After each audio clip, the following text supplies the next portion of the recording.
tomorrow's inflation numbers are going to say. So we're happy to have this session on inflation without knowing what tomorrow's inflation numbers will say. But I'd like to start, Governor, by asking the witnesses to introduce themselves, starting with yourself. Yes, thank you. Thank you, Chair. Andrew Bailey, Governor of the Bank of England. So I'm Hugh Pill. I'm Chief Economist at the bank and a member of the Monetary Policy Committee. And Professor Tinreo? Silvana Tanreiro, Professor of Economics at the LSE and external member of the Monetary Policy Committee. And Catherine? Catherine Mann, I'm an external member of the NBC and also a professor at Brandeis University. And Professor Tinreo, I think this is the last time we have the pleasure of grilling you, so thank you very much for your time on the Monetary Policy Committee. It's been a privilege. Given that we don't know what tomorrow's inflation number is going to say, I'm going to focus on what we've seen since you were last in front of us to talk about inflation, Governor, which was in February. And would you say that inflation today is higher than you were expecting when you were last in front of us? Yes, it is. We were expecting a gradual decline in inflation up to this point, and of course we are below the peak of 11, just over 11, but it's about at 0.8% higher than we expected it to be in the February Monetary Policy Report. Now, we don't know what, as you said, we don't know what's in tomorrow's release. We do know that a large annual base effect will come out tomorrow. That's the annual energy base effect, and that's a product of the Ofgem 6-monthly reset in April last year, but we don't know what the number is. So yes. That would have happened by now, as I recall from your evidence, that you thought that things would have turned the corner, we'd be in single digits again by now, and you just said it's 0.8% worse than you were thinking it would be in February, which is, you know, given your remit is 2%, that's quite a big margin of error. I do stand by the view that it has turned the corner, and I was very careful when I said that a few months ago that we were seeing the first signs of that, because obviously the peak was 11%, and we have seen the benefits already of some of the benefits of energy prices, but it is higher than we expected to be, and there are two underlying reasons for that we see in the data. One is food. And the second one is some goods, particularly clothing and footwear. Now, I should just make the point that it's interesting to note that those are not the elements of inflation that we regard as the more persistent elements. That's more in the services sector, where so far it's tracking more or less as we thought it would in February. But we have seen, you're right to say, we have seen these upsides on these particular two areas. What's gone wrong then, either with your models or with your network of agents? It's not something that any of us would have found surprising, that food prices, for example, were persistently strong, that our farmers were telling us about how much inputs were costing them and things like that. Something has gone really wrong with your modelling and with your network of agents, which is meant to give you this edge in terms of information. On food, let me say, it's obviously a question that we've spent a lot of time on as well, as you can imagine. What I would say is that back in February... 2023? Yes, this year, sorry, yes.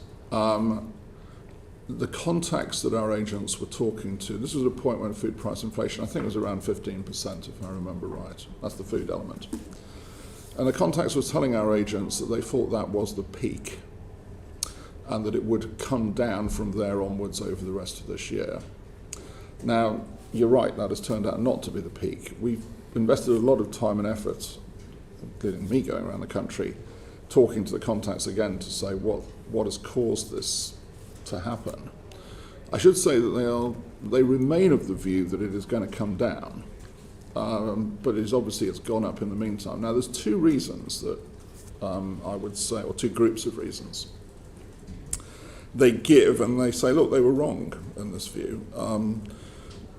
The first group is things that I think it's reasonable to say couldn't have been expected. In other words, events that have happened in the meantime in certain elements of food. And they're mainly weather events around the world, frankly. So there was a well-known thing with vegetables in, I think it was Morocco particularly. sugar is the one commodity that is still, when it across the board, whose price is still rising. There are a series of weather events in other parts of the world given for that. So there's some things like that. There's also a story about avian flu. Those things are things that I think genuinely, you can't predict from from period to period. I think the second thing, it is, however, the question, and it goes to what you were saying a few moments ago. And I think two things I get told, and I was on a farm last week actually, talking to a producer who's also a producer of final output as well. And they said two things. One is energy. The impact of energy prices on businesses is quite unevenly distributed. It's not like domestic energy, household energy prices, which have been, in a sense, set by government policy. It really depends on when you renew your energy contract. I mean, you may pick this up in your constituencies.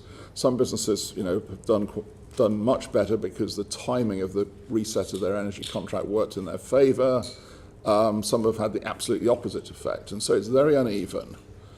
I think the second thing is, and this is perhaps where the prediction issue comes in, I think what was possibly underestimated is the degree to which food producers have purchased more forward in terms of raw material supplies than they would normally do.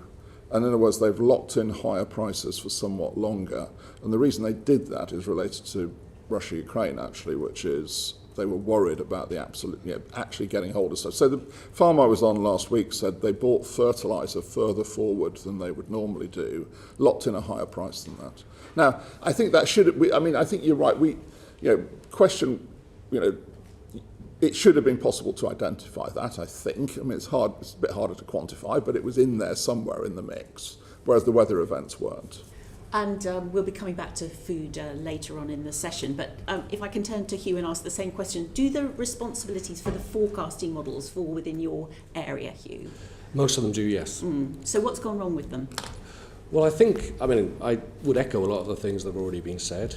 It is very difficult to forecast at very high frequencies some of the developments that we've seen, given the magnitude of the shocks and their pass-through. But to take an example, in the Governor's letter to us, which we're publishing today, it's now listed as a fourth shock, this food price rise, added to the list of other shocks that we've heard in evidence from you before, and linked obviously to what happened with Russia's evil invasion of Ukraine.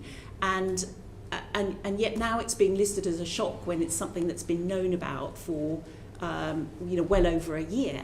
And so my question really is, why have you been so wrong in terms of your forecast of inflation? Because a margin of error of 0.8 when your target is only 2, I mean, you're basically completely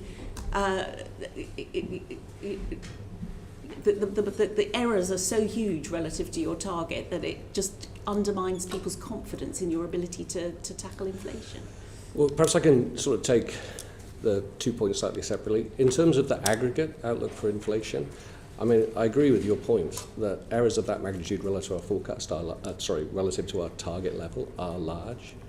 But I think as you know, the level of inflation today is very, very high, unacceptably high, well above target.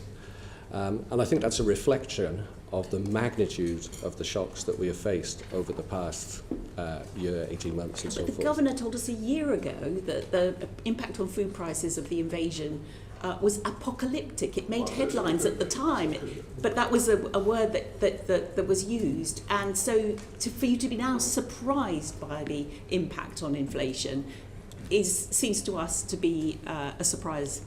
Right. I think the point I would make, and this will lead in, I think, to some of the discussion we'll have in a second around the rationalisation of recent policy decisions. I think the point I would make is that the magnitude of these shocks has not only affected directly on inflation, but it's also affected how the pass-through of these shocks may be transmitted through the value chain. So the indirect effects of energy price rises, for example, may have been different and had more magnified effects. And also, as is well known, the second round effects, which are feeding through in other costs that are faced by food producers.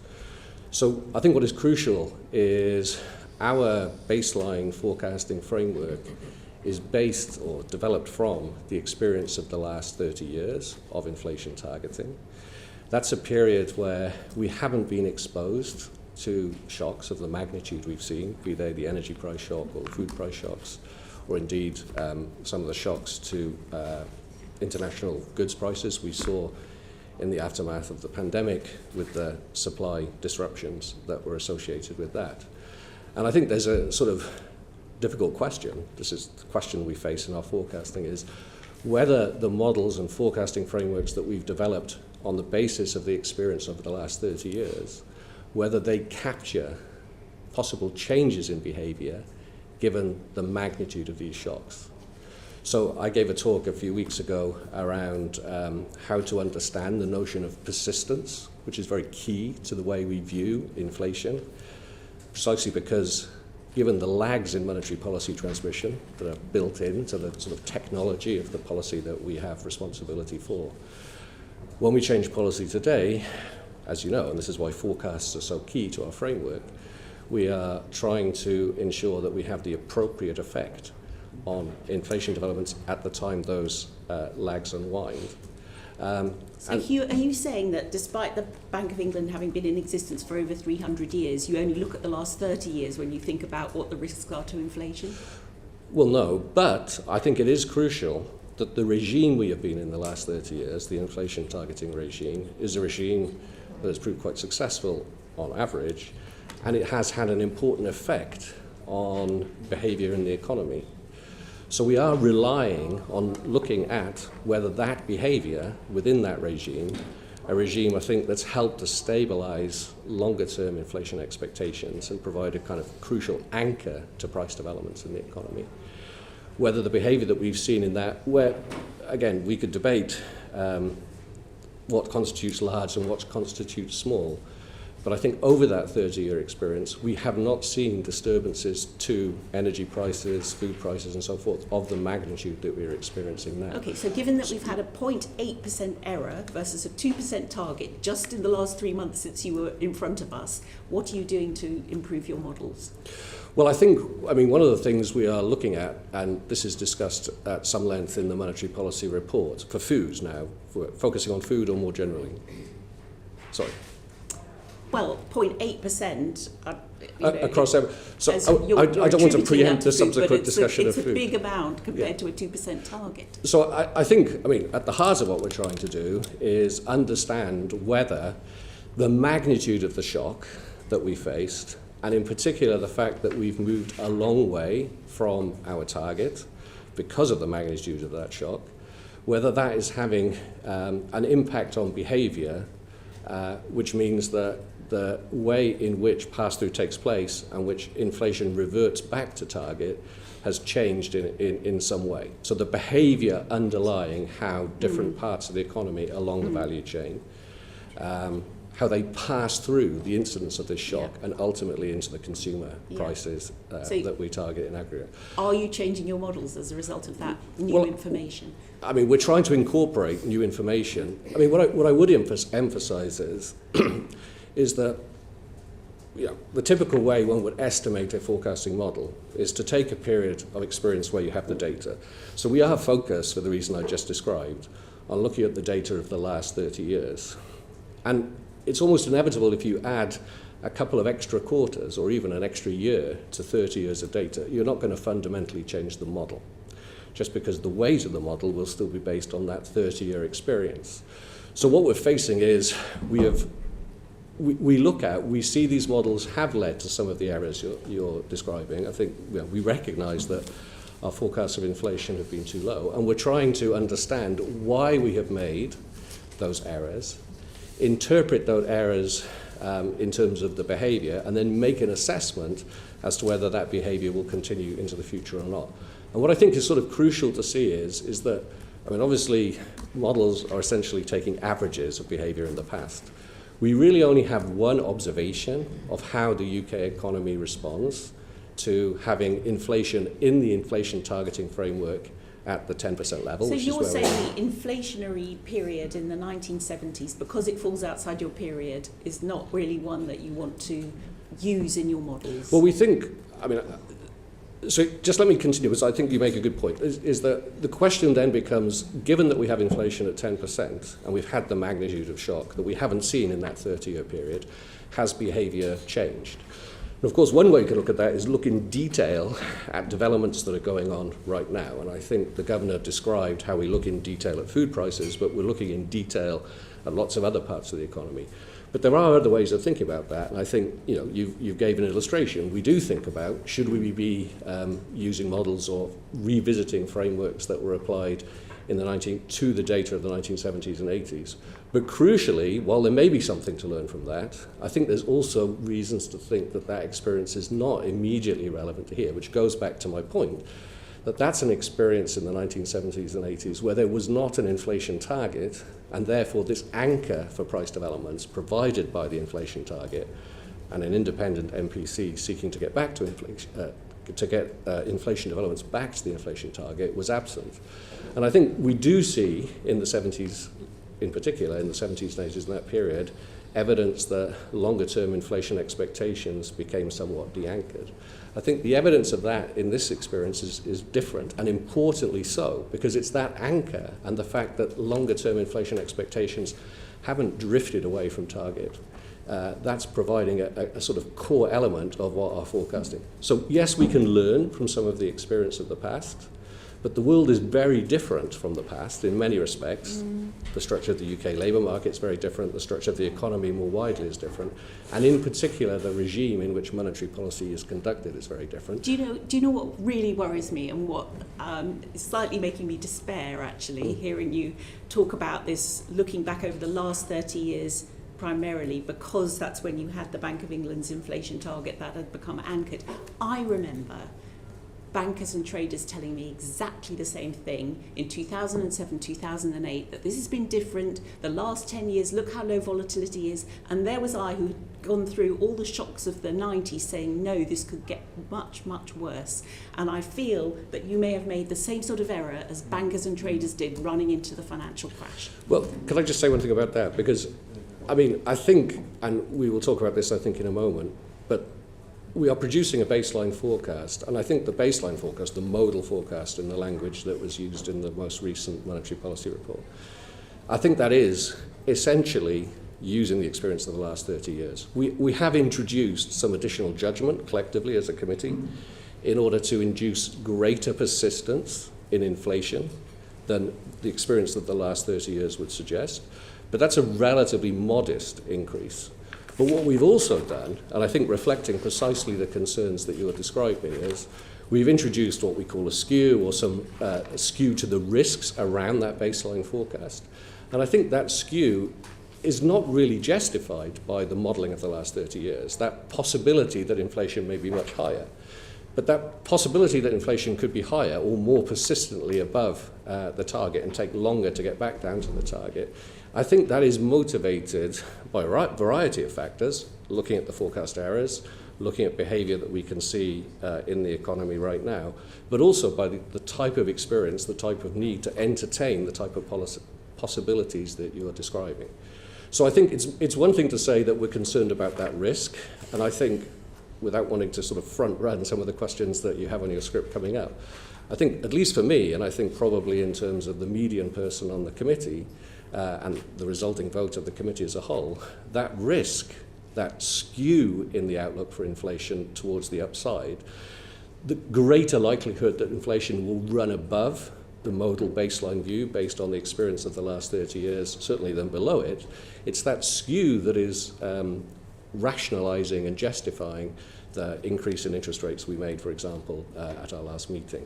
So there is an attempt, and I think it's important to emphasize it's an attempt that has to be based to some extent on judgment, but a judgment that is entertaining the risks that you have just described. I'm sure we'll come back to this. I'm actually going to bring in my colleague who's going to talk about bank rate, but we will no doubt have an opportunity to hear the point in a moment. John. Thanks, Chair. Good morning, everyone. In looking at bank rate going forward, can I just ask, I think some of us, it's very fair to say, have long believed that central banks, and including the Bank of England, have been well behind the curve with regards to inflation. But, forecasting has been awry, as the chair has said. We've been, the Bank of England is one amongst others that have been too slow in raising interest rates, allowing, inflation to mushroom well above the 2% target. And I've put it as strongly as suggesting it's been a woeful neglect of duty. And it's causing real pain out there with people and businesses. And I think we should always remember, as we sit in our sometimes white ivory towers having these debates, that we're talking about people's lives and businesses that are having to grapple with double-digit inflation and interest rates perhaps going up too fast. And I think you get it, but I think it's useful to remind ourselves of that. I suppose my question to you is, why should the public have confidence in your ability to get it right going forward? And what lessons do you think you've learned? What are you going to do differently? Because I'm not hearing a satisfactory answer to that. And perhaps I could start with you, Andrew. I think there are, and I think Hugh has already referred to these, I think there are very big lessons about how we operate monetary policy in the face of very big shocks. Because the shocks that we've faced have been unprecedented, not just in the last 30 years, actually. And I think we will, I think there are big lessons about how do we operate policy in that world, and in a world of very substantial uncertainty. Because I know I do have to say this quite often in these hearings, that we have to make policy in real time. We don't make policy with the benefit of hindsight. We've had to respond to shocks as they've occurred. I think there is a genuine debate about with food, for instance, not so much about the shock itself, which, as you said, I think at exactly this hearing a year ago, I referred to my concern about food prices and what would happen to them following the invasion, but actually about the longevity of the pass-through of food prices and how what we learn about that. So I think we have a lot to learn about operating monetary policy in a world of big shocks. But can I just finish? What I do want to say, and I think Hugh's described it very well, is, first of all, we share the concern of your constituents. There is no good comes of this, and we've got to get on top of it, and we've got to bring inflation back down to target. And as Hugh said, the reason we have raised interest rates further, and the reason that we are not following the model, so to speak, if we can sort of generalise for a moment about that, is because we are concerned that there are these what we tend to call asymmetric effects as we bring inflation down from very high levels, and we have to direct policy at that. And that is why we've taken a conscious decision to aim off that, if you like, that sort of modal case that the model is giving us, because we think it is too symmetric, that inflation goes up, inflation comes down.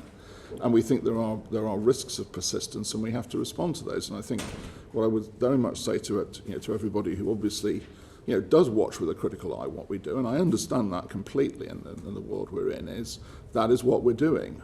We are focused very much on what we need to do to guard against what we see as these risks.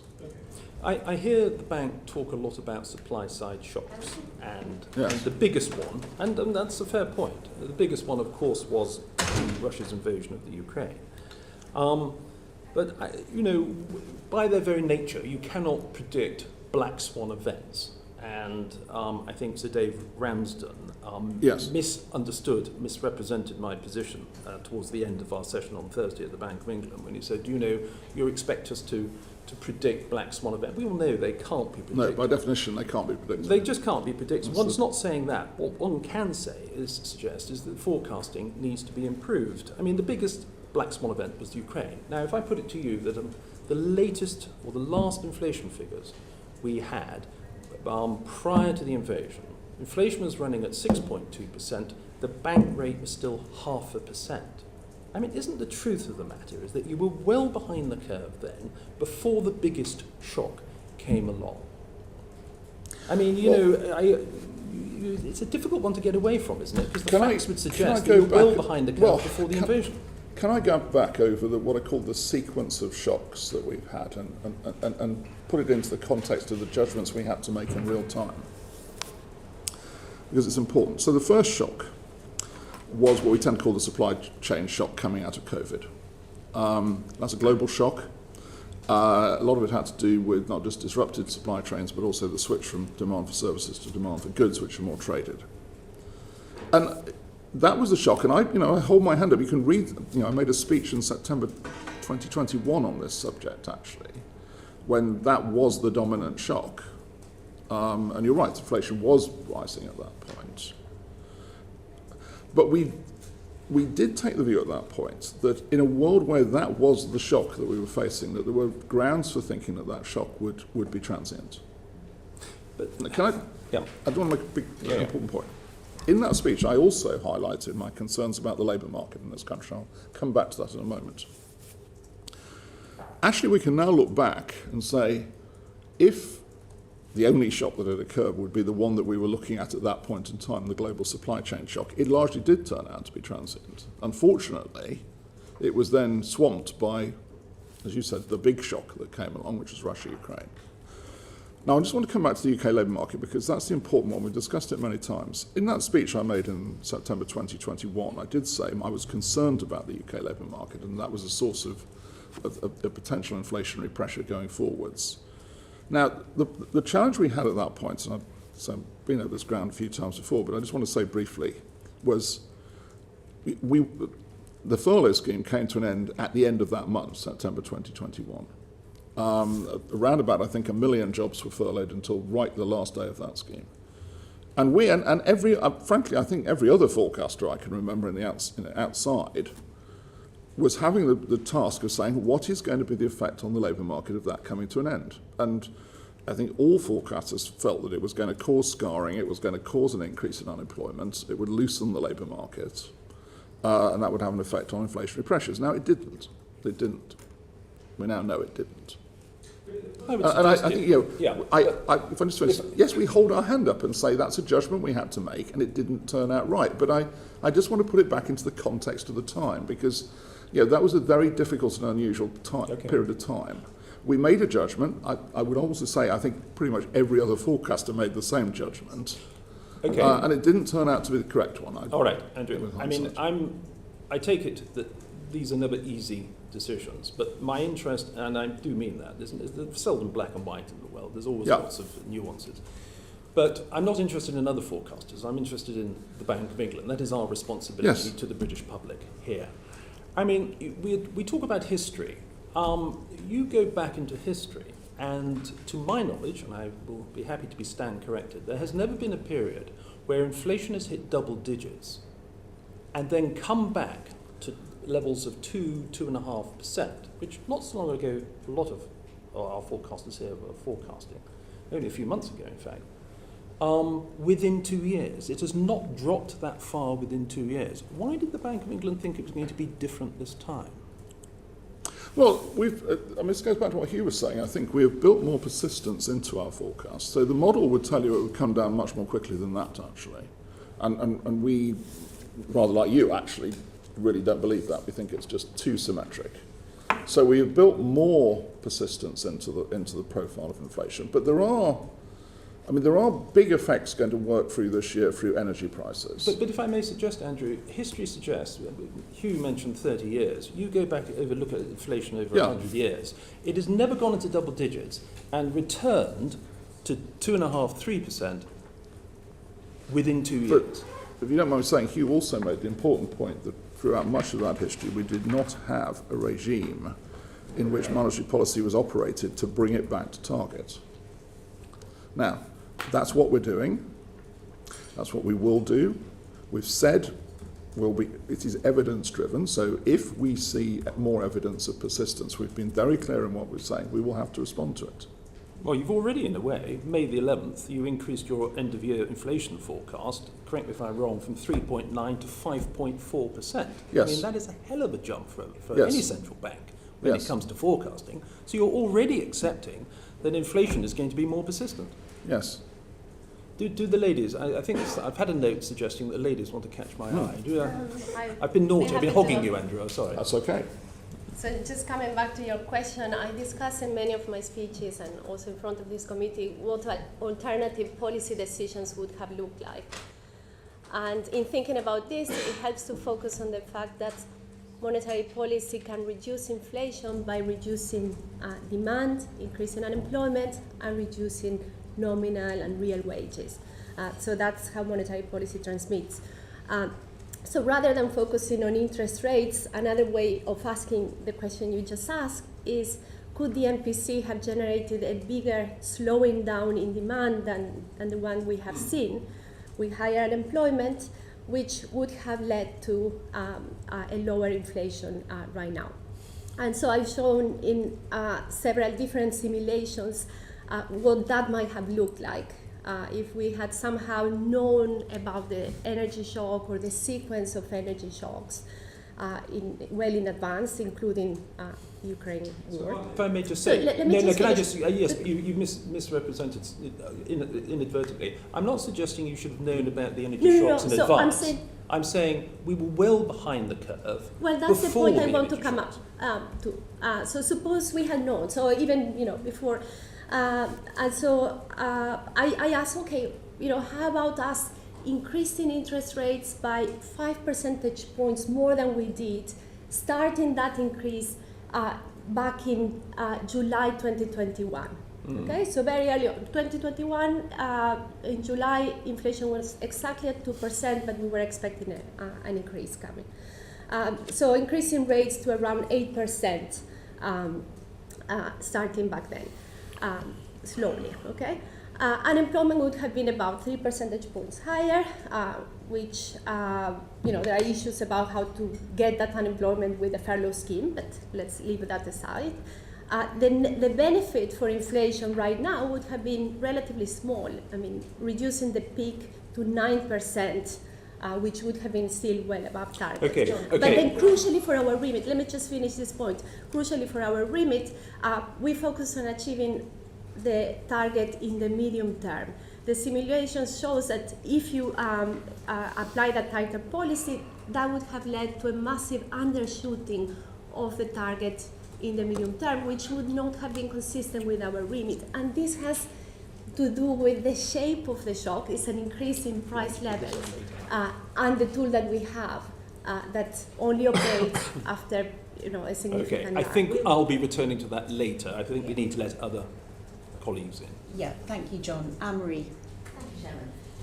Persistence. I think we all recognise that it's a big risk. I think I would probably, without wishing to put words into your mouth, say it is persistent right now. And it seems to me that maybe we've got to a point where the simple formula where put the rates up, inflation will come down, is frankly not fit for purpose. Clearly, in all the work that you have done, you have begun to tweak that. I hear all you say about shock events and the impact, but that is very much focused on the supplier-producer side, not consumer behaviour side. And I think it was you, Hugh, who actually made the point earlier that this is what's really different. And I think, therefore, my question to you is, what have you done to dig down into really understanding what that behavioural change is? Are people just thinking differently because of the impact of COVID? Is there a sense that the government will pick this up out of COVID, they'll pick us up out of anything, so we just keep spending because it'll just be fine? What is that behavioural change, and how have we got to a point where that straight intervention by the bank, effectively through interest rates to get inflation down, can't any longer work in a vacuum, and you need other things into the mix from government or other agencies to actually bring inflation down? Hugh. So I think, can I just, a little bit in the spirit of Savannah, pick up a talk I gave quite recently, which I think addresses this point. So I agree with you, persistence is sort of the key question in the current environment. And there is a sense in which it's always the key question from a monetary policy point of view, given the lags in monetary policy transmission, which have been discussed. It's always that we have to look forward, and we have to think about what inflation will still be there at that 18-month to 2-year horizon, when what we do with monetary policy today actually has its maximal effect on price developments. So persistence is key, but not all persistence is the same. I mean, I'm a bit repeating back your question to here using my language. So one form of persistence, which I've called extrinsic persistence, is just that you get a series of shocks, to use Andrew's language, which push inflation up, and we've seen the consequences of the pandemic in terms of supply disruption in supply chains at the global level. We've seen the impact of higher energy prices, tightness of the labour market in the UK associated with maybe pandemic-induced restrictions to labour supply. These are all things I think we're going to come back to, and of course food prices too, as we were discussing earlier. And each of those shocks comes through on the supply side, it pushes prices up, it creates a difficult trade-off for monetary policy because prices are going up at a time when the impact on the real spending power of UK residents is being squeezed, and this creates exactly the dilemma and the difficulty for households and businesses we were just discussing. So I think our job is to manage that. So that one interpretation is that you've had this sequence of events, one after the other, that have all gone in the same direction and have produced persistence in aggregate inflation, but for a series of inflationary shocks, one after the other. So just as you think you're getting through one, another one comes. But I think the challenge to that view, and that's a view that probably you would say, yes, we can measure that using our models, using our experience in the last 30 years. We can't predict shocks, otherwise they wouldn't be shocks. So we just have to, add up those things. I think the key question is, first, are there what I would call multiplicative effects across these shocks? So they interact with one another in ways that aren't captured by just adding up. And I think Andrew was getting to this point about the tightness of the labour market associated with these disruptions to labour supply, early retirement, long-term sickness and so forth. The tightness of the labour market interacted with the higher cost of energy, the higher cost of imported goods, in ways that created greater persistence in aggregate inflation than we would have expected on previous experience. And then on top of that, and I'm finally getting to your point, on top of that, I think there is the question of whether behaviour is just different, and it may be consumer behaviour, but it may also be the behaviour of firms in how they price. It may be the behaviour of banks in how they lend. So lots of parts of how the inflation process works in the economy and how monetary policy actions feed through to the inflation process along the transmission mechanism. These may have been changed because the way people behave when inflation's at 10% could just be different from the way people behave when inflation is at or close to 2%. I challenge you and say, I don't think the change in behaviour is just about the percentage points. It's about the cultural norms which have changed fundamentally in society following particularly COVID. So, that is a conjecture. I think we have talked a lot, which is a similar story, but a different story, a distinct story, I think, around whether we have shifted into a world of slightly more inflationary psychology, and that becomes a little bit self-fulfilling. Now, that's not to say that we've de-anchored longer-term inflation expectations, but precisely because it seems like inflation is more persistent, people behave in a way which actually generates greater persistence. Now, as a consequence, what is it that can be done to address this? Because it seems to me that the power to change this is not in the hand only of the Bank of England. There has to be a joint effort between the Bank of England and government policy, and it's that piece that needs to be working. I think you raised a really very interesting point. Really interesting. So I remember back, in quite a few hearings over the sort of since COVID began, I know we've been asked questions about scarring, particularly early on. And I think we tended to interpret those questions in a rather sort of traditional sort of sense of scarring in terms of damage to capacity in the economy, often through the sort of failure of firms, for instance. So I think quite a lot of questions on scarring, not just in this committee, but generally the concern was how many firms are going to fail as a result of the impact of COVID, and what's it going to do to the productive capacity of the economy. I think your questions were interesting because I look back on it today. I'll look at it today and back on it and think, I'm not sure it turned out not to be the right way to look at it. I think the interesting point is, and I think I take this to be the sort of point you're going to, which is what impact has it had on the labour market and people's, in a sense, supply of labour into the market. And we do see changes. The whole question of participation in the labour force has changed. It's beginning to head backwards, but actually that head backwards is very concentrated amongst the younger age workers, not this somewhat older group.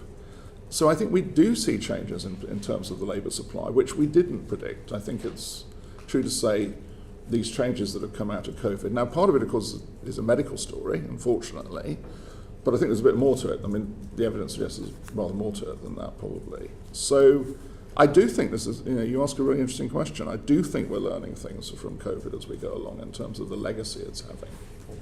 Could I just, I was the head of macroeconomic forecasting for the OECD and for Citibank. So I know a lot about models and what they can do, what they can't do, skeletons in the closet, and so forth. I started talking about persistence in January 2021. I wrote about my concerns about underlying strength in the economy and the prospects for persistence in price setting and wage setting in my annual report to you folks last August. The committee started talking about persistence in November 2021, so persistence has been on our radar for a very long time. Now, you know that I have tended to vote not with the majority. I have tended to vote for higher bank rate changes at most of the meetings last year. That's because, in my view, we were underestimating the degree of persistence, the persistence of persistence in our judgment. The model was never telling us about persistence, primarily because it was estimated on historical data. It is linear, and therefore cannot address some of these behavioral changes that we observe at the micro level.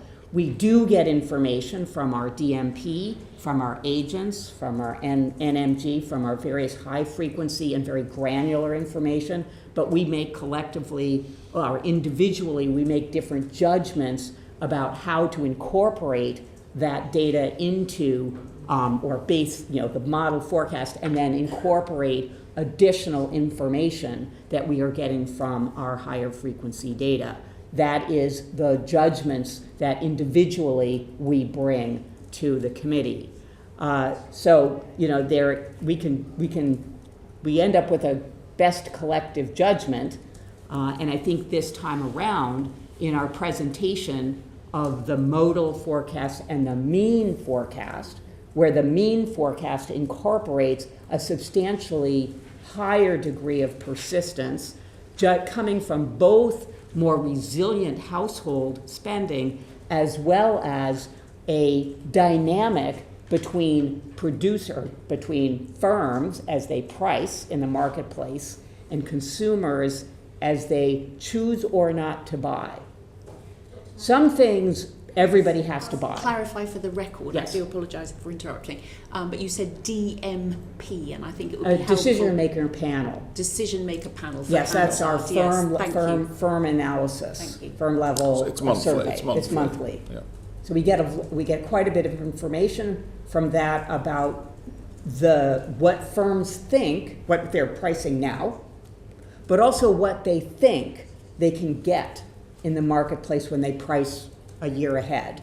That's very important information, because if they look at households and households are saying, well, I think inflation is going to be 4 or 5% next year, because again, we have surveys of the households.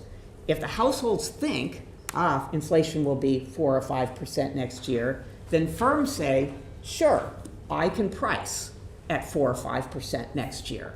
So it becomes a reinforcing dynamic until consumers boycott, until consumers say, I can't because of a purchasing power cost of living, or I won't pay that high price.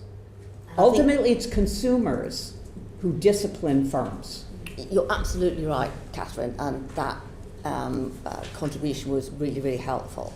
But I think what it says to me is that there is a big piece that we still don't fully understand, and I don't see enough attention being given to, and that is the dynamic of behaviour and how you probably put that into, if you like, the modelling.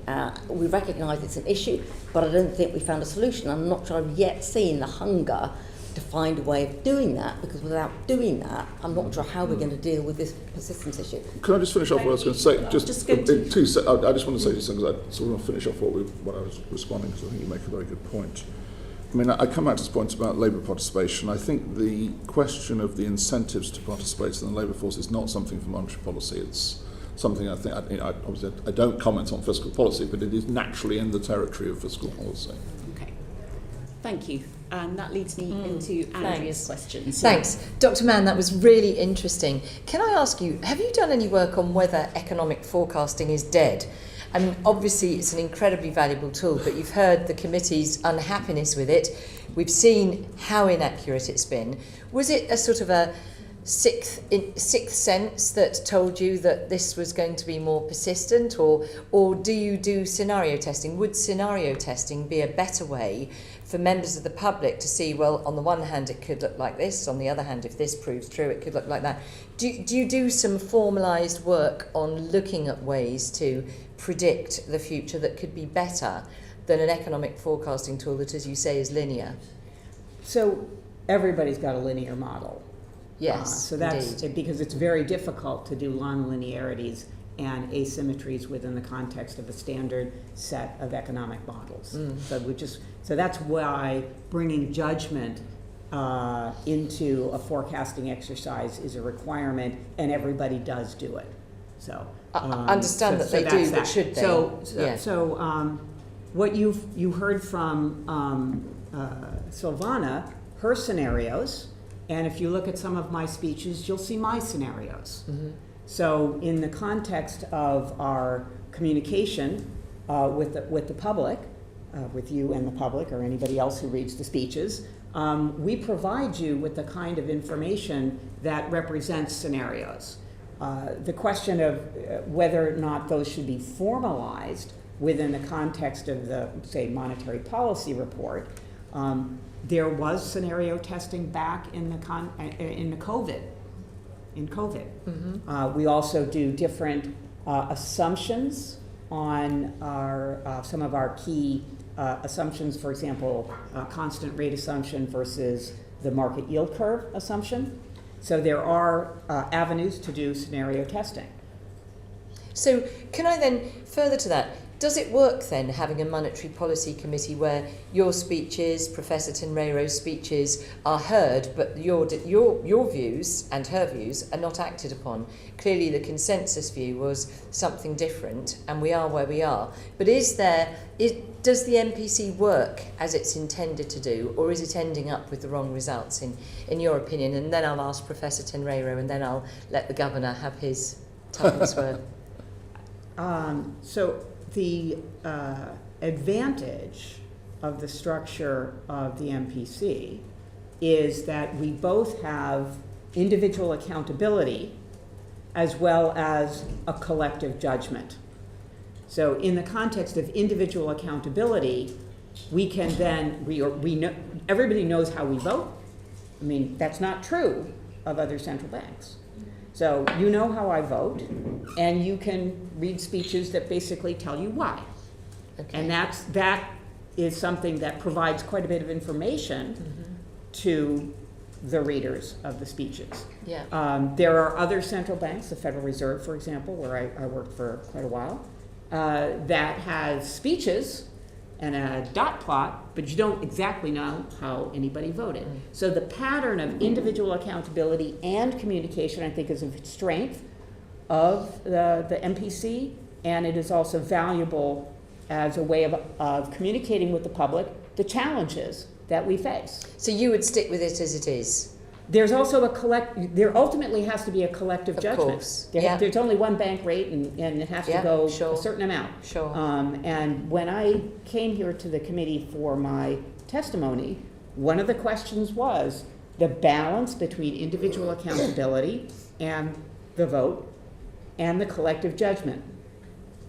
Thank you.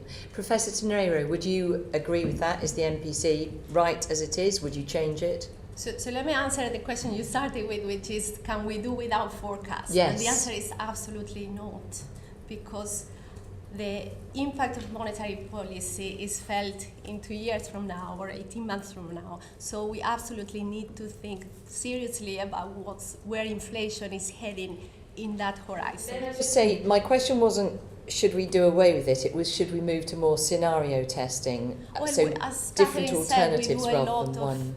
Yeah. Scenario analysis, and then obviously the question, going back to Mr. Barron's, was, what would have happened if you did things differently? And there's where I think we need to move the conversation from just a qualitative assessment, you could have moved a month or 6 months or whatever earlier, versus, okay, what would have done to the outcomes of inflation and the economy. So, and these are important discussions to have, and I'm sure we'll see a lot more work, going back and assessing, okay, what could have been differently. And now, let me just reiterate that there was no escaping a big peak in inflation.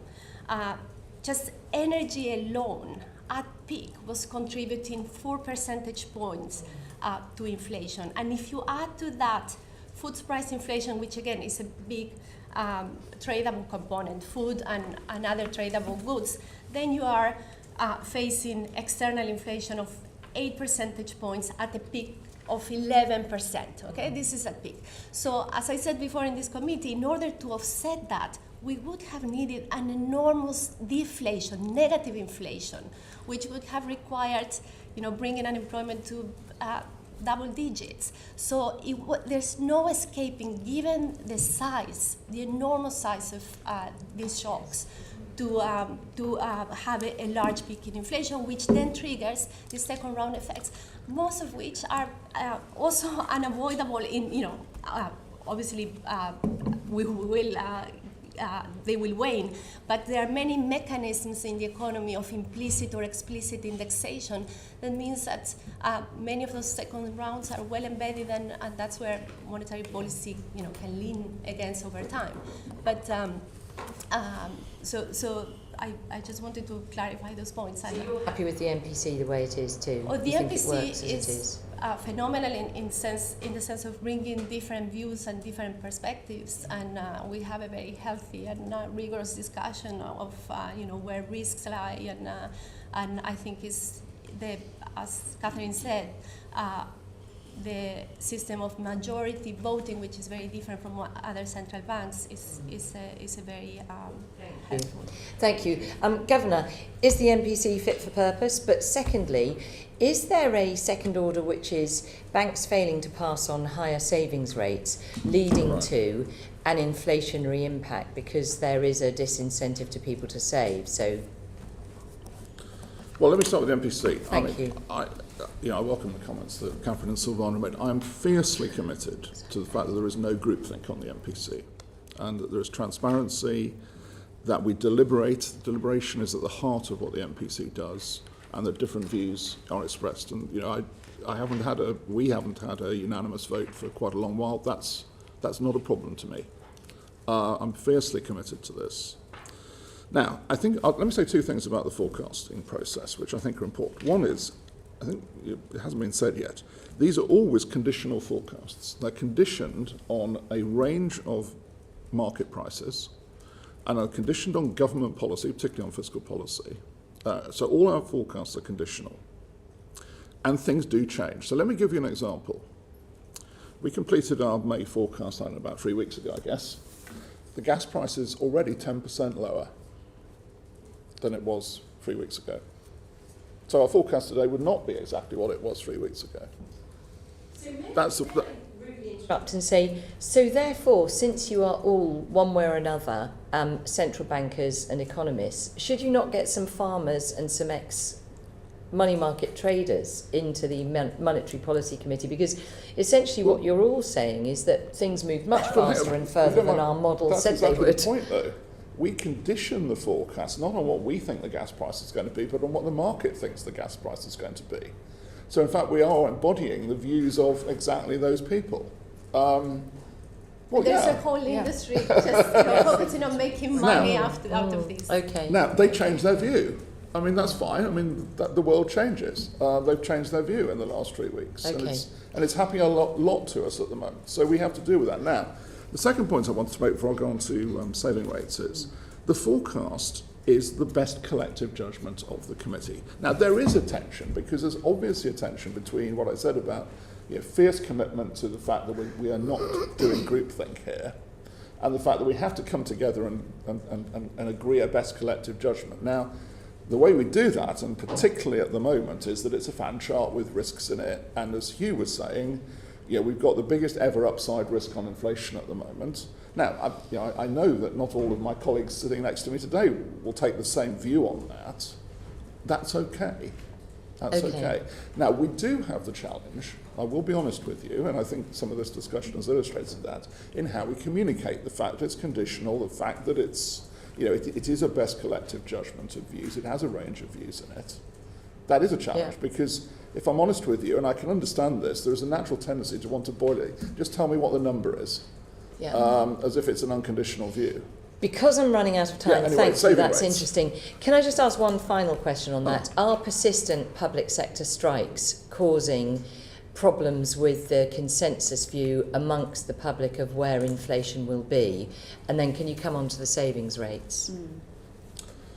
Well, there is always a question, which is really a question that the ONS wrestle with, but we have to as well, is what are the effects of the strikes going to be on GDP and outputs? They are creating, I'm sure, creating some noise in it. We'll see. We tend to look through that and try to sort of look at underlying output. In terms of inflation, obviously we look at the labour market as a whole, because we have to, because there's competition across the whole labour market. What I would say, I'll go back to the point I was making earlier about persistence, actually, and here I'm talking about particularly private sector wages, they're not growing faster than we thought they would, and actually over time there's evidence that they are gradually coming down. So are you saying that the strikes are not adding to inflation, in your view, to the persistence? I don't think we have any sense of that at the moment, no, but we do watch it carefully, because they obviously do introduce some volatility into it. Saving rates. You asked about saving rates and inflation. So the pass-through of saving rates, of our interest rate rises, to saving rates, has been quite different across different parts of the market. So the pass-through to sight deposits has been weaker. Obviously, it's been less than we have increased rates by. I think since we started increasing rates, I see numbers like about 140, 150 basis points, so 1.4, 1.5%, whereas obviously we've put rates up by 4.4% now. The pass-through to fixed to term deposits has been much stronger. But what's the impact of that in terms of, could that in itself be inflationary in terms of consumer behaviour? It is something that our staff are doing a lot of work, and we're spending a lot of time on the transmission mechanism of monetary policy. I would say that the bigger element in the transmission mechanism is mortgage rates. Saving rates lower because savings are concentrated particularly amongst that part of the population that tends to have a low marginal propensity to consume, so the rates don't make that as much effect. It's mortgages that are more the issue there. Okay, so you think it's not having an impact? I don't think it's a big factor. No. Okay, thank you. Thanks, Andrea. Angela? Well, thank you very much. I'm not one of those that thinks that you should blame the messenger if the forecasts go a bit awry when everyone else's forecasts have gone awry and we're in great state of volatility. So I don't particularly have an issue. I think that economic forecasting is at least as much art as it is science, and so the more transparent your thoughts are, the better it is for people to understand how the policymakers are making decisions which affect them. So I don't have too much of a worry about all of that, and I don't think it's ever a good idea to blame or shoot the messenger.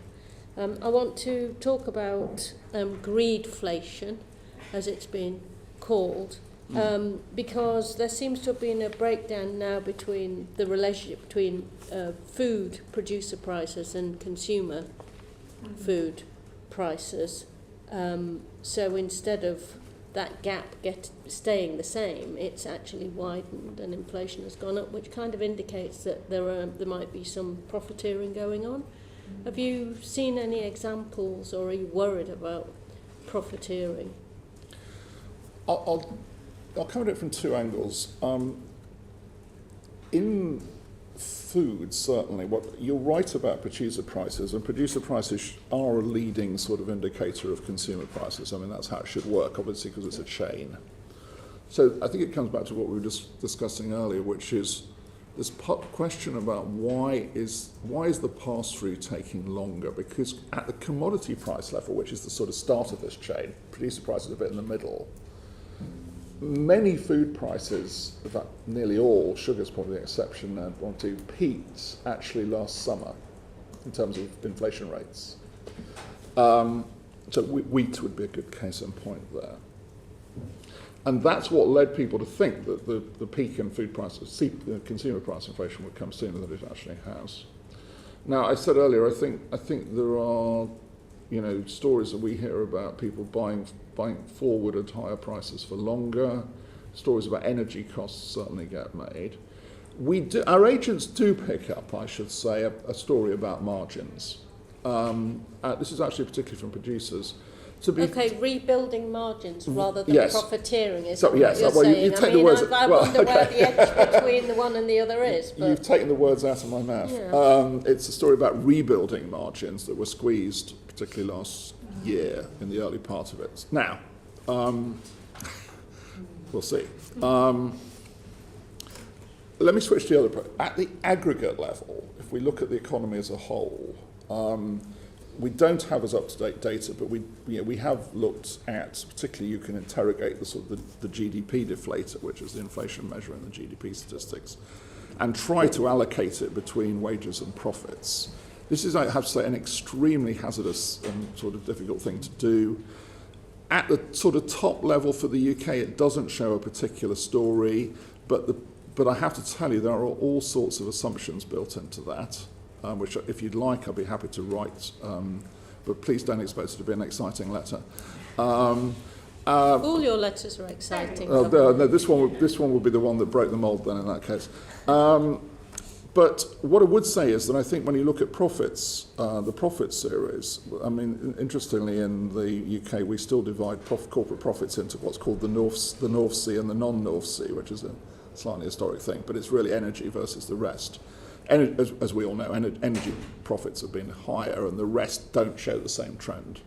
But if you'd like, I'm certainly happy to write and set out what we know. That would be fine. I mean, but food inflation is at a 45-year high. Yes. And obviously when prices, when inflation has been persistent and as high as it is, consumers don't get to see or notice the way that prices are moving in quite the same way as if you're in a more stable situation, which creates a circumstance where, could I put it this way, where margins being rebuilt might sort of stray into profiteering. What is the bank doing about watching out for that? Because let's face it, I mean, the producers, the suppliers and the consumers are the only people that can pay for increased food, and it looks like it's all being dumped on the consumers to me. As I understand it, and I think this is the appropriate place, I think the Competition and Markets Authority are looking at this, and I think that's the appropriate place. I think they've said that certainly it's on their radar. I mean, we pick up information, particularly via our agents. We're quite transparent about the information we pick up, and certainly we've heard the rebuilding story, and we will watch it very carefully because, as it evolves and as we get more information, we will certainly let you know, and we'll publish what we're getting. I think that's the best thing we can do. So let me add. I mean, one of you made the point that when prices are very volatile, it's very there's wide ranging. It's both hard to shop to find a cheaper thing, but also you just don't even know how much prices are changing. And so it's hard for your consumer boycotts, It's which hard, we were talking about earlier, Dr. Mann, So 2 points on that. One is some included in this information that we get from the decision maker panel survey is the entire distribution of prices. So we can see how wide that distribution is. The wider the distribution, the more challenging it is for the consumer to discipline those prices. What we have seen over the last few months is though that has tightened. In other words, that creates a stronger main signal for consumers to latch on to. The second point that I would like to bring in on this, though, is I was recently in Wales on an agent meeting, working and enjoyed the new product development team at a kitchen. So I got to eat their new food. It was great. I love those kinds of visits. But the point that they were making is they create dishes for restaurants. It's a frozen food, but it goes to a restaurant.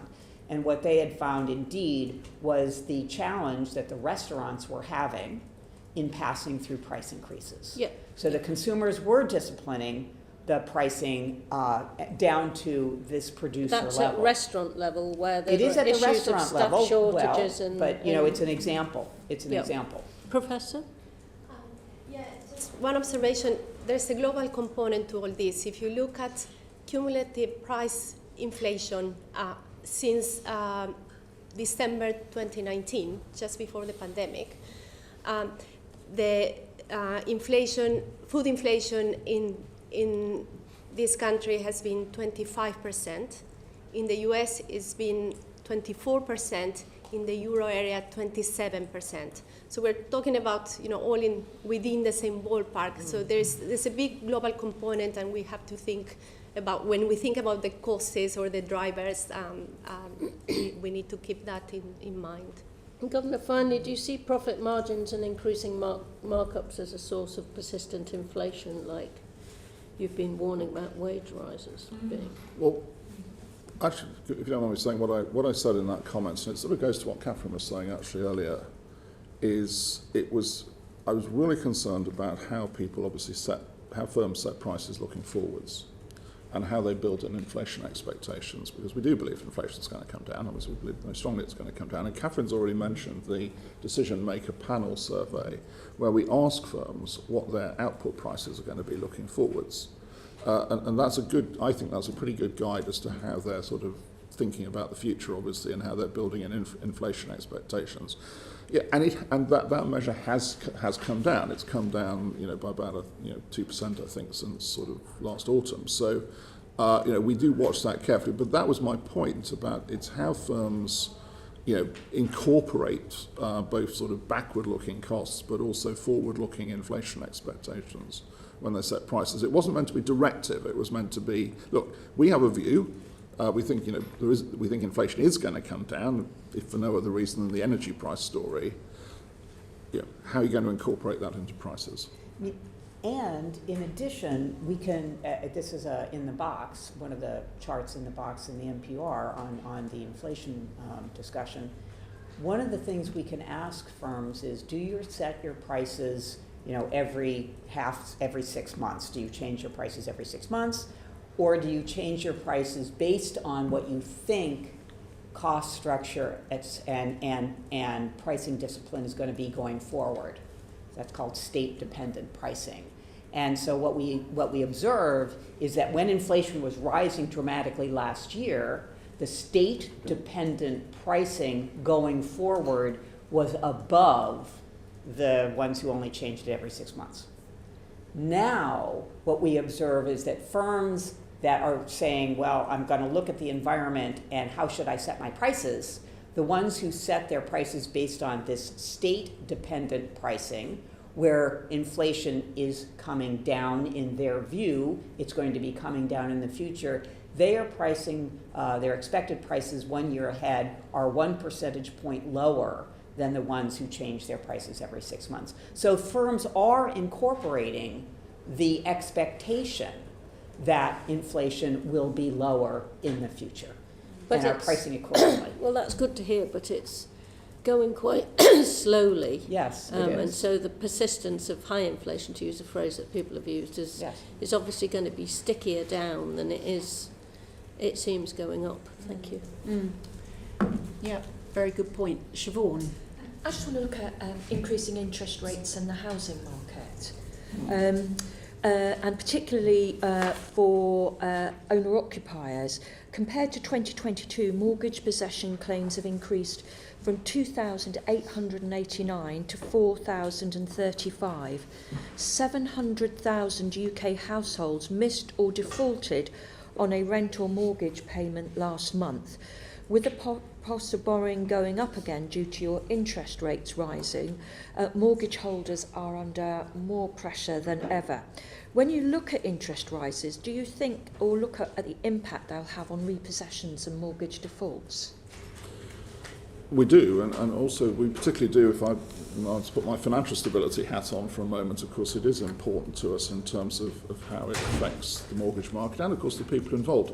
Now, one thing I would say, and I think this is a very good development in this country over quite a lot of years now, is that if you go back, for instance, to the early 90s, the rate of household repossession when interest rates went up quite substantially was very high. There is now a lot of regulation in place to, sadly, as you said in the numbers, it does happen, but there is a lot of regulation to limit and to try to avoid household repossession wherever possible. So I would expect the numbers to be lower this time, but one household being repossessed is not good. It's a bad outcome, as you say. So we do look at it very carefully. If you don't mind me saying, I'll just broaden it out. The mortgage, as I said earlier, it's a question on the transmission mechanism. The mortgage market is very important here. And the UK mortgage market has changed fundamentally since the last interest rate rise cycle, which is back pre-financial crisis. Because back then it was predominantly a floating rate market. Today it's predominantly a fixed rate market. So about 85% of mortgages are now fixed rate. They're not as long as in the US, but they're still in the sort of 2-5-7 year range. And what we do look at a lot, and it's been a big focus for the MPC in terms of the work we do on the transmission of interest rate rises, is how this is going to come through. And what I can say, and I think we said this in the report, and there's quite a good chart actually, which I showed at the press conference, which shows that actually quite a lot of our interest rate rises have not yet come through in the mortgage market. I think it's maybe 1/3's come through, 2/3 hasn't, and that's because of the fixed rate resets that are going to happen during the during the rest of this year and going into next year. We take that into account when we consider the impact of monetary policy, because it's important we do, obviously. One way that the mortgage market has particularly changed is the intervention of private renting and buy-to-let mortgages, having huge impact on private renters. 1 in 20 tenants missed or defaulted on a rent payment last month. The average rent in London is now over £2,000, 11% higher than it was last year. 2 million householders missed or defaulted on at least one mortgage, rent, loan, credit card or bill payment in April. What has the impact of interest rates been on the private rented sector, and what will be the impact in the future? I can tell you from my community's point of view, it's a huge increase in the number of private tenants being evicted. I spent time last week with Citizens Advice in Exeter and meeting people and actually hearing just the same stories. Now, I'm afraid I don't think monetary policy can be the answer to that problem, but I agree with you that this is, I'm afraid, something that we have to watch and be very alert to, because some of the stories I heard last week were very difficult stories, to be honest with you, in terms of the impact, as you say, on in the rental market. And we'd all agree that scarcity in the housing market is a real issue. Yes. And we have a house building crisis in the UK. Over the past 40 years, the overall social housing stock has declined by 1.4 million homes.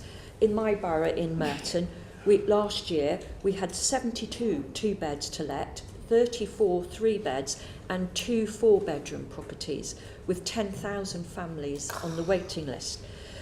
That tells me, I don't know about anybody else, we're simply not building enough homes or doing enough to encourage new developments. With borrowing becoming more expensive again, we are heading towards a further house building crisis, aren't we? Well, I think your numbers are the ones I hear quite often. I have to be honest, the Bank of England doesn't build houses, so I can't really go beyond that.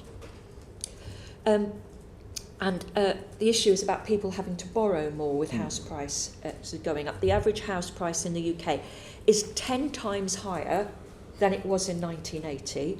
That means the size of a mortgage that a household takes out has drastically increased. So even though interest rates rose to a high of 15% in the early 90s, rate rises have a much bigger impact today than they did in the 80s and 90s, because households are borrowing more. Is the era of cheap money over? And if so, what does it mean for people who have incredibly large rents and mortgages? I mean, if you don't mind saying, I mean, one thing, and I'll switch to the financial stability side again for a moment. I mean, one of the things, and we've discussed it, I know, in financial stability hearings here, is that the FPC has in place a policy which actually limits the proportion of mortgages that can be at high loan-to-income ratios. The FCA also has affordability tests in place. Those policies are all designed to limit in a sense, the amount of damage, if you like, that is done in the sort of situation that we're in.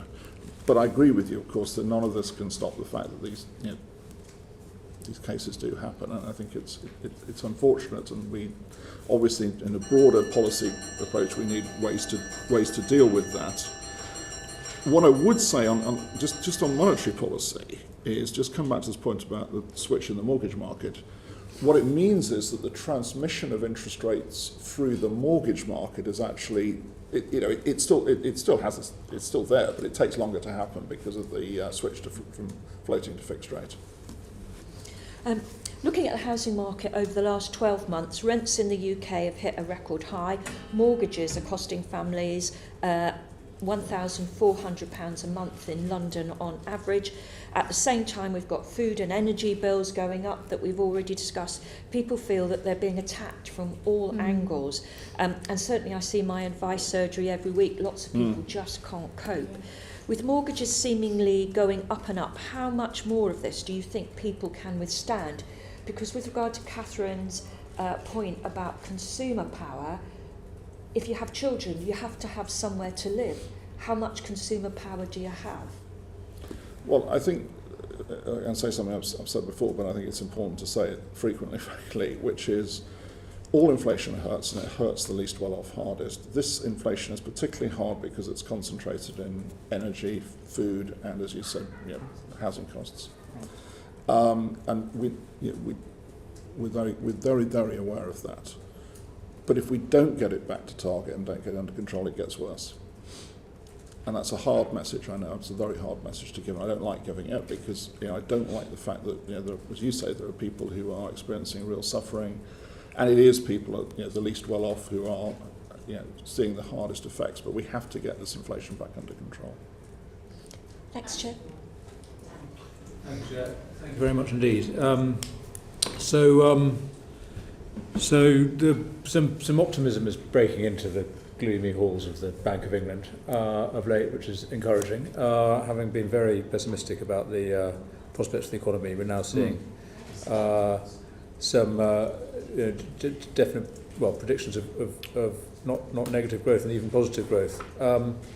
Still at the pessimistic end of the range of forecasts, but sunshine is breaking in, which is encouraging. And last week we spoke a bit about the prospects for supply side reform and the importance of getting that right. I just wanted to know, don't know who would like to answer, maybe some of the independent members, what you think are the primary supply side reforms that we should be hoping for and looking at in order to boost growth in the UK.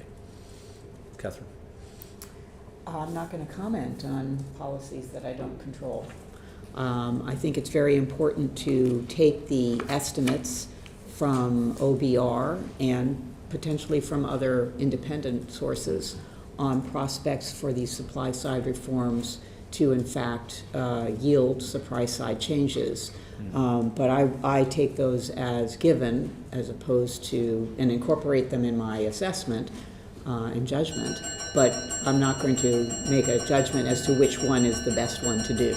Okay, Professor Tenrea, you're stepping down from the committee. Maybe you can be more. I'm in the same position as Catherine until the 5th of July. Okay. So yeah, we take fiscal policy as a given and then act on our tool to get inflation back to target. But okay, but I suppose I'm just not asking you really to comment on policy, and certainly not to make recommendations of policy, but in terms of the different aspects of the supply side of the economy, what are you looking at that's with either hope or otherwise about what might help to drive growth? What are the aspects of the supply side that you think we should be paying attention to? Again, I'm not going to comment on that. Right. We, take what government does, incorporate it in our forecast and act upon that. But If we wanted to talk about what is in the supply side, if you want to take a theoretical, approach, it's capital. So business investment is very interesting. It's labor. We've talked a lot about that. And it's innovation. Indeed. Those are the three elements that are critical ingredients in prospects for supply side growth. Yes. Yeah. Okay. And I'll give a plug for my previous organization, which is the OECD. They do a great job at looking at all different elements that support supply side growth, and even will produce a recipe that's best for the UK. And I would do that if I was still there, but I'm not. Okay, thank you. That's helpful, I think. Let me push a little more on the interaction between those three elements of the supply side then, and looking particularly at labour and principally at immigration. Sounds like we're going to get some big numbers announced this week in terms of net migration over the last year. Do you recognise that high rates of immigration can inhibit investments either in capital or indeed in skills of the domestic workforce, and that can inhibit productivity growth in particular? Well, so we did not comment on immigration. Just to be clear, I mean, our current forecast takes the ONS's population projections as they are to account. As we understand it, those projections are going to be revised this week, and we will obviously incorporate, it's another point of doing conditional forecasts, we will take the new projections into account, but I don't think it's appropriate for us to comment on immigration. That's not really our field. Okay. I tried. Going back then to these forecasts, I appreciate there's been a lot of conversation, and I share the view. Andrew's left to think that you've got to make predictions in real time, and you're reacting to extremely volatile circumstances. I'm intrigued though in what your sense, being honest, about the effect of pessimistic forecasts is on the. Do they become self-fulfilling? How much do you actually have to consider the effect of what you say in terms of being an objective? You're trying to be objective, but actually that there's a dynamic effect in consequence of your predictions. What would you say has been the effect of the way that you've been forecasting? Well, it's interesting you say that, actually. It's an interesting question because if you go back to November when we were forecasting a long, not a deep recession, but a long recession, since then, actually, if you look at measures of consumer confidence, actually, and also business confidence, they have improved. On the face of it, you would say, well, it doesn't seem to have much effect. I think I'd take a step further in that and say, why is that? Well, what's happened during that period, and has been one of the contributors, quite sizable contributors to why we've amended our view on growth in the economy, is the fall in energy prices. So you remember, back in November we were looking at sort of, A, very high energy prices, B, a winter when we weren't sure whether Europe was going to have enough gas to get through the winter. And that hasn't happened. This has been the good news story of the last 6 months, really, that we've come through that period. Energy prices are a lot lower. They're over 50% lower than they were looking forwards than they were back in November. We obviously did get through the winter. We're going through now in the period where Europe is much more stocked, particularly with gas, than it actually has been in recent years. So, I think that's probably affecting confidence more than sort of our forecasts, really. So. It could be a case, but I don't think it has been in this case. Okay, and then lastly, I just wanted to ask you about that the good news on energy costs, because when earlier in a session earlier in the year I was being even more pessimistic than you, I think, certainly than the OBR on the forecast for energy prices, but they do seem to reform. How do you account for this? If we just suddenly discovered some amazing new source of LPG, or what's the is it weather? A number of things have happened. First of all, again, some things do go right. The winter was actually not as cold as Yeah. Could be. So across Europe, this is, because Europe's it is a single market, particularly for gas. I think secondly, our staff produced some quite nice charts for us which show across Europe, including this country, that for a given level of temperature, gas consumption has been lower. Thirdly, a lot of work has already been done on supply, so there is more liquefied natural gas coming in from other parts of the world to Europe. Now, I think the experts, which I don't include myself as one, would say it's not done and dusted yet. I mean, certainly gas suppliers say to me it will probably take to the end of 2025 at the current rate of building of infrastructure to have Europe in a place where it's sort of, it's broken the Russian dependence and can rely on LNG from other parts of the world. But I think the position has substantially changed already. Okay, maybe it was your pessimism that helped to make people be more abstemious with their energy use. Perhaps we've done. Perhaps the apocalyptic threat. The apocalyptic threat, maybe. The cost of energy, actually. Yeah, but in terms of the forecast. Okay, thank you very much. Thank you, Danny, and you're right to highlight the increase that you've put in terms of your growth forecast. I think the OECD have done something similar. They've been good enough to agree to come in front of our committee. I believe today the IMF have also said that we're going to avoid a recession in the UK. Sadly, unfortunately, they don't submit themselves to the same level of scrutiny that you kindly do. Emma.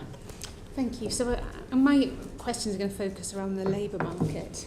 So it says, begin with, Governor, are there some signs of an easing in the labour market pressures? And also, you, in your sort of report, you expressed some surprise at the extent of the labour market tightness at the forecast. So I sort of wanted to begin with why the surprise? Was it not what you were expecting? And are you more sceptical than perhaps you were about the forecast that the labour market situation will ease? Well, the surprise was that quite a lot of countries in the early phase of COVID saw a reduction in the size of the labour force with people going into inactivity. Remember, inactivity is people who are not working and not seeking to work, as opposed to unemployment when they're not working but are seeking to work. And Britain was not unusual in that sense, but what is unusual is that most other countries saw that change turn around in the sort of as we went through COVID and people coming back into the labour force, and it didn't happen in this country. Now, to your question about what are we seeing now, and we had some labour market numbers out last week. We are now seeing, I think in aggregate about 60% of that change has reversed itself now. But it is, interestingly, there were two groups that in the population that showed greater inactivity originally. One was the sort of student age group, and the other was the 50 to 64 older, somewhat older. I don't like saying this because I'm going to the end of I'm going to the top end of the I'm teetering. Don't say anything. Prime, that's right. Prime age workers. Now, what we're seeing is that actually this reversal is actually mostly in the student group. It's not so much in the older group. So the older group isn't coming back into the labour force. Now, why is that? Well, ill health is one reason. So long-term sickness is I think actually went up a bit last week again as the reason for not coming back into the labour force. It's not the sole story. I think there's some people who've probably chosen to retire early. I should say, by the way, this has to be set against the background of an ageing population. So some of this increase in inactivity would have happened irrespective of, if COVID hadn't happened, it would still have happened. What we're talking about is the additional element beyond that, really. Thank you. Hugh, I wonder if you could comment, because obviously in the report it says the increased prevalence of people outside the labour force citing sickness, as the Governor's just said, as the main cause, has yet to show signs of reversing. So I wondered how much of this is impacted by, increased NHS waiting lists, the unmet need for medical treatment, the poor situation with the NHS at the moment. How much of that is making a significant contribution to the inflationary pressures that everybody's feeling the pain of? So, I think in terms of labour market developments, I think the Governor described what we see. So in the, there was a certain anomaly, or at least question in the data, if you asked people in the 50 to 64 age group as they left the labour market to become inactive, why they were doing it, there was a long period through the end of COVID where they were saying that was for early retirement. If you asked the people who were inactive, the stock of people rather than the flow of people transitioning into inactivity, there was a rising share of people referring to long-term sickness. What we have seen in the most recent data, as was said, is the former has a little bit reversed now, although most of the increase in aggregate in terms of the flow, the reduced flow into inactivity is coming from the younger ages, particularly the student population. And that that view of long-term sickness remaining an issue and keeping people out of the labour market is persisting. I mean, in the spirit of trying to identify some good news, I think one thing we have seen in the most recent data is that in that 50 to 64 age group, the percentage of people who say they will have become inactive and do not expect to return to work has declined. So are these is there an assumption, therefore, that some of these people, if the sickness was dealt with, would be returning to the labour market?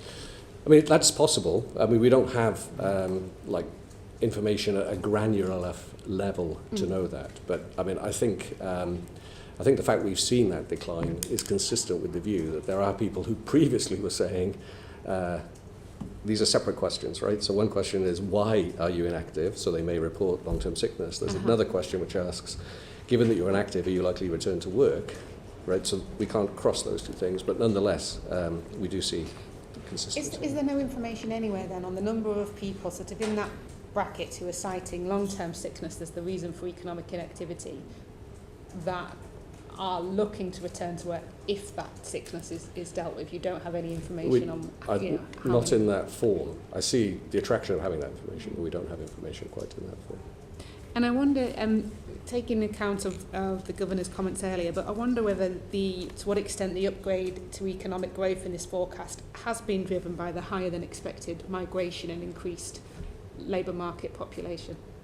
So as Andrew said, we take the ONS population projections, so they are set to be revised, and I think there's general consensus of the direction of revision. The latest revisions which we incorporated in our forecast led to an increase in the level of GDP of about 2/10 of a percentage point over our forecast horizon. So it's not a dramatic change.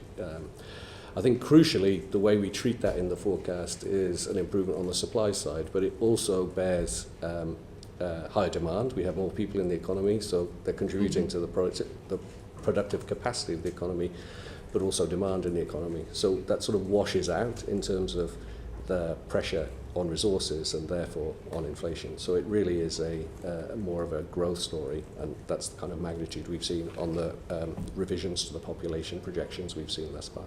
Just thinking about the labour market in general, and of course I'm referring to legal migration, people coming here for and working.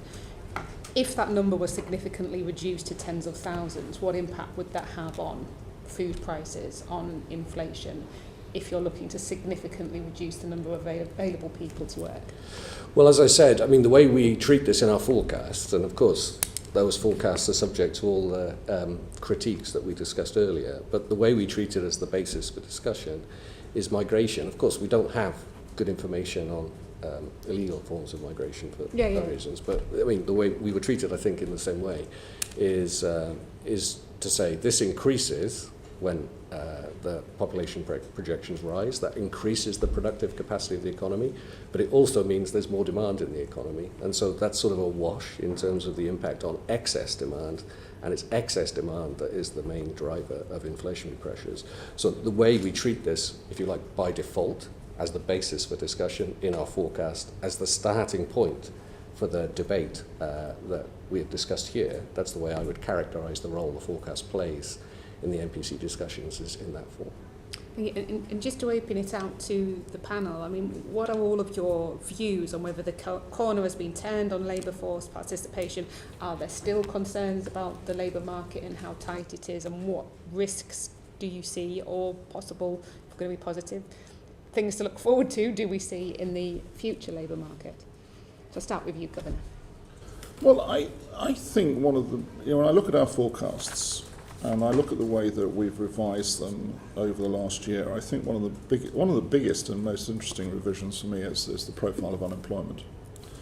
So, I think we've changed our view quite substantially on what the profile of unemployment is going to be going forwards, consistent with bringing inflation back to target. It's now a lot lower than it was, and that's born out of a lot of, frankly, A, experience in the data, and B, talking to firms around the country about what their plans are. One thing that impresses me consistently when I go around the country is firms say, they are going to retain labour. They're not going to make people redundant because they find it so hard to recruit people in the current economy. And you can see the vacancy to unemployment ratio, which is coming down, but it's still high by historical standards.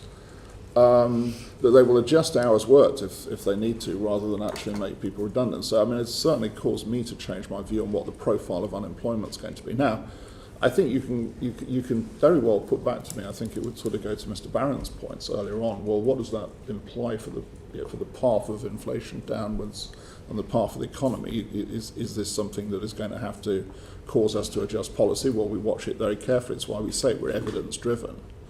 But I think certainly my view on the sort of profile of particularly of unemployment has changed a lot in the last year.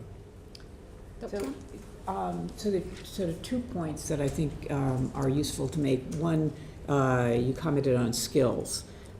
We do address that in, again, a theoretical format with data in it. But there's a way of thinking about how the problem of matching skills means that employment can be higher and yet wages can be higher too. In other words, if you can't match the skills, then you have to look harder and you have to pay more. But everybody is still employed. So that's that so-called Beveridge curve. So we do look at that, and we do incorporate that understanding in our assessment. It's a so-called search and matching model, and it's a way of evaluating the combination of who's at work and how much they are paid, because it's not always fits together the same way over time. So the search and matching model is an important ingredient in our understanding about the labor market. I would agree and emphasize that firms are in some sense scarred from having to work so hard to hire people over the last couple of years, that they are retaining their labor force, because most of them are still looking. Most of them still have open vacancies. Now, if we want to think about one bright spot from the standpoint of inflation, is that we have several different surveys that look at how much firms are paying workers now and are negotiating for over the next year or so. That's sort of the stock of workers. That's about 6%. But there's also workers who are changing jobs or getting a new job, and in the past, over the past years, those people were getting 12%. Changing job, you get a 12% wage boost. In this case, we're looking at a deceleration of these new job holders, new job takers, where their wage increases in the neighborhood of 4%. Right. So there is some deceleration that's a measure of some loosening in the labor market that we see in the most recent, as I say, changers, people who are changing jobs. Thank you. Professor, did you want to? Well, I agree with the last remarks by Catherine. So we are seeing, we're starting off with a very tight labor market, but there are clear signs of loosening. Unemployment is edging up. Vacancies are vacancy over unemployment are falling. And as Catherine said, forward-looking indicators of pay growth have fallen significantly, and they are signaling or indicating 4%, again coming from very high peaks. Thank you. And finally, Governor, following on from the questions from my colleagues, what I'm really interested in is, we were talking about poverty and the cost of living. When you're looking at making decisions about interest rate rises, how much account do you take of how many more people are going to be pushed into poverty by interest rate rises when you're making your decision? Is that a factor in your decision if you know that a 0.5% rise in interest rate is going to push this many people into Well, I poverty? think the very difficult balance, you know, in that area that we have to strike is that we don't want to do that. Unfortunately, if we don't get inflation down, it will have worse consequences going forwards, and that's the always the thing we have to have in our mind. Now, it does mean, of course, that we must use the tool of interest rate rises carefully and sensibly, and it does come to this question about how quickly do you want to bring inflation back to target? I mean, obviously we've got to bring it back to target. We've got to bring it back to target credibly. People have got to think, yes, we really believe they're going to do it, but we do have choices, of course, as to just how fast we do it. And I would not advocate we try to do it, by very severe increases in interest rates, because it's not just a poverty question. It would actually be contrary to our remit. It would actually cause instability in the economy. It would cause instability in inflation. It could well cause an undershoot of inflation thereafter. So we take that very much into consideration because it's consistent with our remit. Hugh, did you want to come in? Well, I mean, I agree that, clearly we are very concerned about poverty, and I agree very much that what we are doing in terms of setting monetary policy to address the risks of inflation is to bring inflation back to target in a way that doesn't induce additional cost, additional volatility. And the margin you're talking about is a very important one that we have to take into consideration when we do that. I certainly think it's the case that by re-establishing price stability in a lasting way, one of the main reasons for doing that is to provide some protection from those vulnerable parts of society which are most exposed to the costs of inflation being high. And as has been said earlier on, that's particularly acute now, given the forms of inflation that we've seen coming through higher energy prices, higher food prices, which is proportionately a higher part of the spending patterns of less well-off in society. So it's that protection that we're providing by containing inflation, re-establishing inflation at the 2% target on a lasting basis that can create that confidence.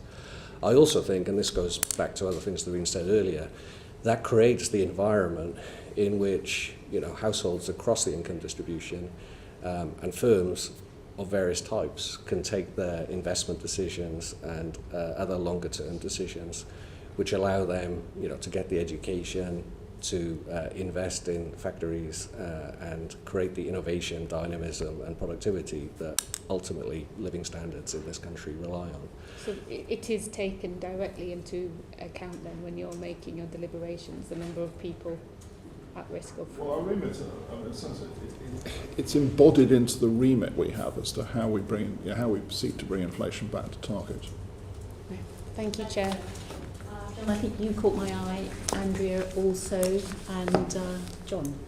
Thanks, Chair. Can I just, in looking forward, explore the possibility that you may now be over-tightening with regard to your interest rate rises, which itself can, as you've just said, can cause a lot of pain. I agree you should never shoot the messenger, but at the end of the day, one of your key remits is to keep inflation at around 2%, if not below, and you don't have to rely on city forecast to base your decisions on that remit. I point to you a possible contradiction in the Bank of England's policy. On the one hand, interest rate rises, as we've said, take perhaps 6 to 9 months to have because of their lag effect, their effect on the economy, if not longer. Now, up to certainly May the 11th, when you increased your inflation forecast from 3.9 to 5.4, I think it was, you were still raising interest rates, despite that, knowing that lag effect was going to be there. Now, if you believed in your inflation forecasts, why are you still raising interest rates? Well, because, as we said, we're evidence-based, and they're conditional forecasts, and the world moves on, the conditions move on. So we have seen, as we've discussed during this morning, we have seen, I would say, more evidence well, two things. We've seen more evidence of what I hope are shorter run inflation pressures, but pressures which nevertheless are evidence. I mean, we had the discussion about food prices earlier. One of the things that we've embodied into the forecast is that the unwind of food price inflation is going to take longer than we thought it would have, and then we have to consider what the effects of that are.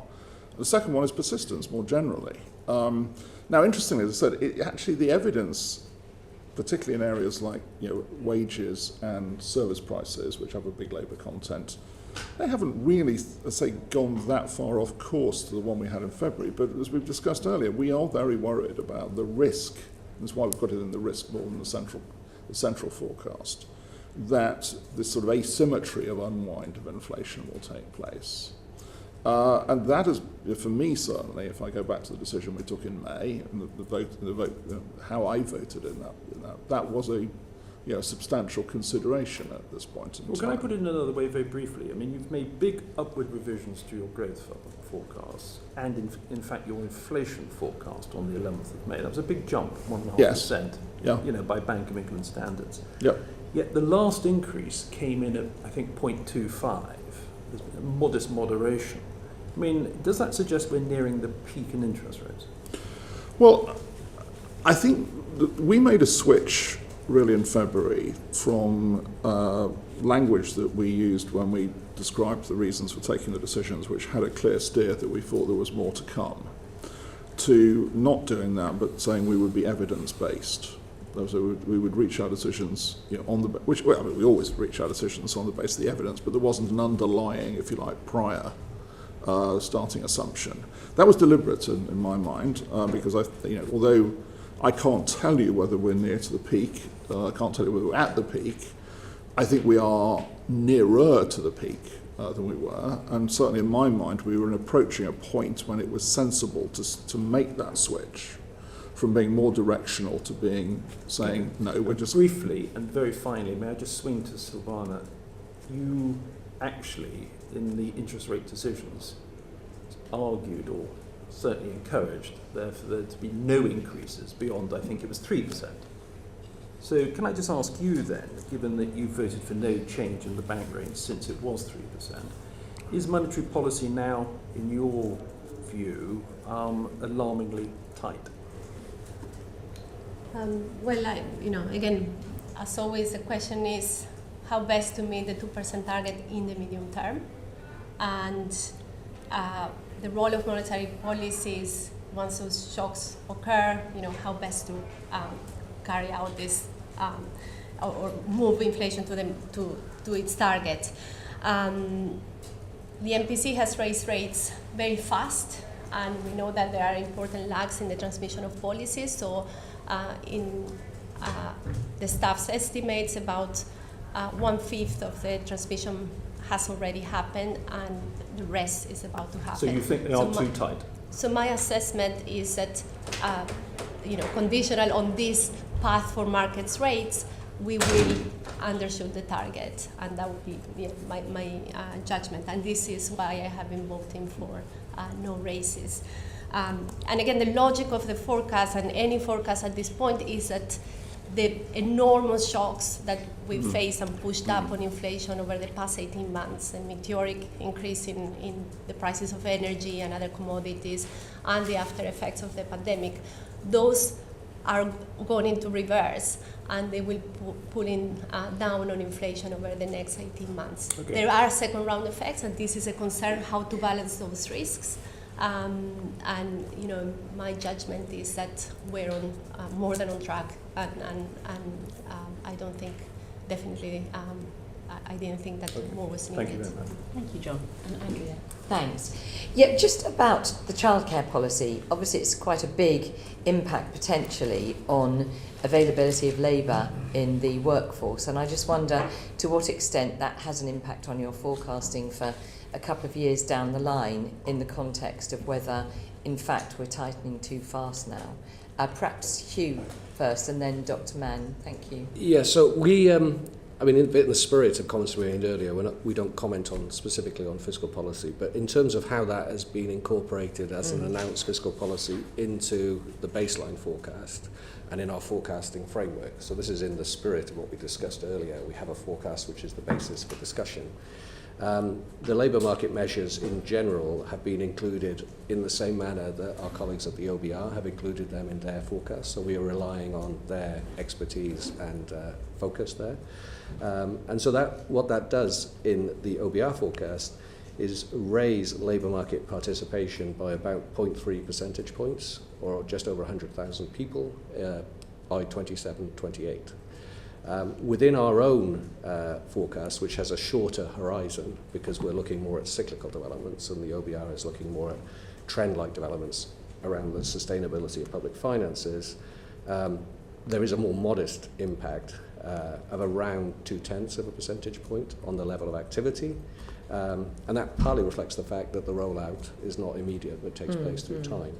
And I just would reiterate the point I made earlier when we discussed the population projections. I mean, there is a combination of demand and supply effects here. So the feed-through into inflationary impact is not one-to-one in terms of that, because there will also be greater employment and so forth that will have demand effects. So the impact on excess demand will be less than the impact on the overall level of activity. Thank you. Dr. Mann? I think Hugh has set out very well the way we incorporate possible evolution in employment and both on the supply and the demand side from the child care policy. But I do think it's important. I would like to respond to the comment about is monetary policy too tight? At my speech in February, I set out a two-step framework for the transmission of monetary policy to inflation and real activity.